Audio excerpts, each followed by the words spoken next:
Huge. I bet Shax just gets his horn back. That's what it is. So, Gjallarhorn is, surprise, surprise. It's our lore corner tonight. I know we've read this twice before on the show, but I maintain this. I do not think they've released it twice before in the game, so it's perfect. He's just trying to justify his purchase today. That's all. This is my coping strategy. I don't think that there is a better encapsulation of community in Destiny than there is in this lore tab. That really, like, just kind of encapsulates everybody's experience if you're a new player. So, if there's beauty in destruction, why not also in its delivery? Faisal Crux. I had to do this, though. It's my boy Randy, okay? Randy finally reaches the tower. It was a long road from the Cosmodrome, but Shah Han had given him some good directions. Yeah. His ship had only exploded twice on the trip from Old Russia, and while he defended his Ghost's second and much better repair job, he even found some loot. As he materializes on the receiving pad of the tower, a gathering horde of humans and guardians of all ages gather around a singular figure deep in the crowd. Randy can feel an almost mythic aura, exotic even. Radiating from the figure, he jabs his scuffed elbows through the crowd to get a clear look. When he finally breaks through, he understands the draw. The Guardian.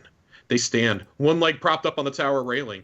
Randy's ghost talked about this person a few times before. Some kind of hero. Big deal. Randy was a hero, too. Amazing, a Titan says about the weapon in the Guardian's hands. Randy looks at the Titan wearing a strange chainmail visor. It's just a rocket launcher. I got one of those in Old Russia the other day. Randy brags proudly, unholstering a launcher. His ghost, Dandy, nudges him. Now listen here, Barry Blue, Dandy says. What you're looking at in the Guardian hands is a top-of-the-line Wolfpack deployment device, each firing of which unleashes hell in the form of a swarm of homing micro-rockets. I told you a flock of crows is called a murder? Well, they really should have reserved this name for that swarm instead. Randy holds up his bad omens. I can put a tracking module on this. Dandy chuckles. I guess. Randy looks at the bad omens. His pride turns into frustration at the mediocrity of his equipment. In a fit of anger, he heaves the launcher over the Guardian's head and over the tower railing. Guardian pivots and drops to a solid stance. They shoulder and fire off the Gjallarhorn like a volcanic eruption, blowing the bad omens to smithereens. Micro-tracking rockets hunt down and turn each piece of falling debris to fireworks before they hit the ground. The arcid sweet smell of burning fuel hangs in the air, and Randy's jaw drops. The Guardian steps forward and places the Gjallarhorn into Randy's hands with a smile. Start your legend with this instead. There is no more iconic weapon in this game than the Gjallarhorn. It is one of the most iconic weapons, I would say, in video game history at this point, largely around the mythic aura of it, how hard it was to get in Destiny 1, how iconic it has continued to be. People who have never played Destiny know about the Gjallarhorn. Yeah. And remember when the Minnesota Vikings Randy tweeted is the about true it? blueberry in the story. That's fair. Remember when the Minnesota Vikings tweeted about the Gjallarhorn? And everybody tweeted back at them and said, "It's not about you." Yeah, on Gjallarhorn Day, it was great. It was great. I have fired Wolfpack rounds at dire wolves in Dungeons and Dragons. That's how far this goes, people. It's Dungeons and Destiny. Yeah, there's no more iconic weapon. There's a reason why there's a $200 Nerf gun for Gjallarhorn. This is wild. This is something that shouldn't exist. This was something they put into the game. This is the dumbest weapon aside from a chainsaw sword I can think of. And yet it's also the most satisfying. And this is where Josh announces that he's bought a Nerf Gjallarhorn for each one of his co-hosts today. Thank you, Josh. Thanks, Josh. Appreciate it. Oh, fuck y'all. Hell no. I think everybody in the chat needs one too. Nope. I am not made of money. Congratulations, everybody in the chat. Josh is buying you a Gjallarhorn. I will make paper Gjallarhorns for everybody. Josh's wallet's saying, it's been a week. Josh's wallet has left the chat. I want to pivot us towards closing. We start wrapping episode 100. Of course, Corey and I'll end it out like we always do. But Nerd, John, thank you for being here with us. We don't get to 100 episodes without you guys joining us periodically. Being members of the LFG, and Joe, who couldn't be here with us tonight. There's a reason why we call you guys up when we need a guest host. We love what you bring, the friendship that we have, the fellowship that we all share. The raids, the dungeons, the loot, the cursing at each other for getting exotic drops long before the others. John's stupid RNG luck. Nerd running off to do activities without Joe and I, even though he gets very upset if we do things without him, but then we look and we see, oh, this motherfucker's over here LFGing. Okay. I'm calling you out. John messaging me at 2:00 in the morning, my time, because he doesn't understand time zones, asking me to come help with with the final encounter on a raid or a dungeon. To be fair, he probably knows you're up watching some show that comes out in like 5 minutes or something. Nope, explaining to my girlfriend why I'm climbing out of bed at 2 a.m. And all I say, I've literally looked at her and said, "The boys need me," and just walked out of the room. Respect. Yeah, yep, my boys need me. We don't get here without you guys. So Gondor calls for aid. I do have to say, John's answer, and Neckbeards will answer. John's Titan builds I ask him for has made the game truly better for me, in my experience. My man. I'm gonna say anytime. Do you guys have anything to say before Corey and I go ahead and wrap up? Nothing other than thank you for having me on again. Again, this is a game. There's always an open chair. This game is shared by all of us, and like Josh pointed out earlier, I got back into this game by finding Josh on a random Destiny subreddit, and here I am on the 100th episode of his podcast, where he's complaining about me bugging him at 2 a.m. to help someone with Grasp of Avarice. So, it's I'd say it's going good. It's going very good. Yep, same thing for me. Met Corey in a Mixer chat way back in the day, and here we are. It's been a fun ride. We've had a lot of goofs, a lot of laughs, and here's to 100 more.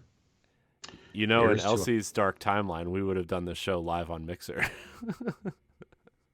Oh no! Are you sure that we're not in the dark timeline now? Oh no! Oh no! I mean, oh no! Oh god!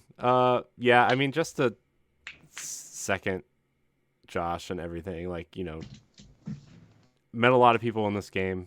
Met a lot of good friends. Probably, lifer friends at this point. Yeah. Definitely made the game a lot more enjoyable and more. Just better, and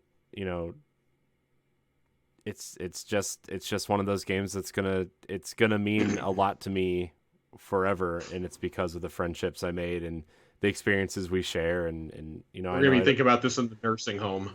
Yeah. I'm gonna have anybody want to do back in my day, I played a video game for this. If we position it right, we all end up in the same home. We could just do it. We could LAN it. Yeah. Oh, Let's do a big LAN party. Do you think they'll keep the servers up for us? We'll be the one. We'll be the servers at that point. Yeah. Yeah. It'll be peer-to-peer at that point. Oh, you gotta be the divinity, bitch! I already told you. I done told you. And I know I don't really get to play as much as I would like to, and especially with you guys, but I still really appreciate and love our friendship, and it's because of this game, So, also want to thank everybody who listens to this show. Also, I mean, when I messaged Josh about doing the show, I really wanted to talk about Destiny, and it was just one of those situations where I didn't have it. I wanted to have someone who was knowledgeable and I could have real discussions with about the game, not just popping on a show for, oh, what you been playing? Destiny, one of those things. Cool. Next topic. Yeah, and so like the fact that Josh, when we started the show, we were like, yeah, we could probably go for like a half hour every week, and then when times were slow, we could go for every other week or whatever until the new expansion drops, and then here we are every week for the last 3 months. I would say has been at least an hour and a half. Well, so we said that, and then with the release of Beyond Light, they turned the whole seasonal structure on its head in terms of the cadence of the story and everything else. We suddenly had things to talk about every single week. The developers were talking to us in ways that I've never seen a game team do before. Yeah. And we're still getting that. Despite some people's best efforts, we are still getting communication from the developers. Yeah. So, I mean, it's been a great journey. It's been fun. This is like, if there was ever a time to start a Destiny podcast, we started at the right time, Josh, because this is the most interesting. I don't think we could have kept it going before Season of Arrivals. I don't think we could have. Yeah. Season of the Worthy would have killed it for us. Yeah. Worthless. Season of the Worthless. Season of the Worthless. Yeah. Yep. Wait, you didn't have enough lore stuff to talk about during Season of the Drifter? Oh my god. But I mean, I want to thank everybody who listens every week. It's been a real joy and an honor to do the show for everybody. Johnny, when you come on, it's always fun. Nerd, when you come on, it's always fun. So yeah, just a big thank you from everyone here. I think So yeah, absolutely. Also, thank everybody who joined. To say I was going to say thanks for everybody joining Corey the live. Gets us out of here. The live chat too. Like, we had upwards of like 20 people here watching. My girlfriend even showed up to talk shit. It was a good time. Good. I haven't signed into Twitch in probably a year and a half. This is my first time back on Twitch in a year and a half, so I did it just for you guys. Oh. I'll give you one golf clap. Wow. I have something I want to say before I turn it over to our tower commander to get us out of here. I've been really open with you guys the couple years we've been doing the show, especially in the last couple months, about some of my mental health struggles I've been going through. But when I think about the time I've spent in Destiny, and to a larger extent, in Bungie games, period, dating all the way back to Halo 1 and 2, LAN parties when I was in junior high and high school. I quite literally would not be here without the friendships that I've made because of Bungie games. I had friends in high school because I played Halo. Mm-hmm. And those are lifelong friends. Those are guys that I still talk to almost every day. My close friends that I've made as an adult largely have been through Destiny. And, that's obviously filtered out into tons of other games and, game nights and things like that. And for a singular company to do all that, and for episode 100 to be hitting on Bungie Day, it brought a lot of emotions up when I was thinking about it earlier. And it's like, I just think back, and it's like, it's almost like reflecting in the final episode of The Office, Jim Halpert's final lines when he looks at the camera.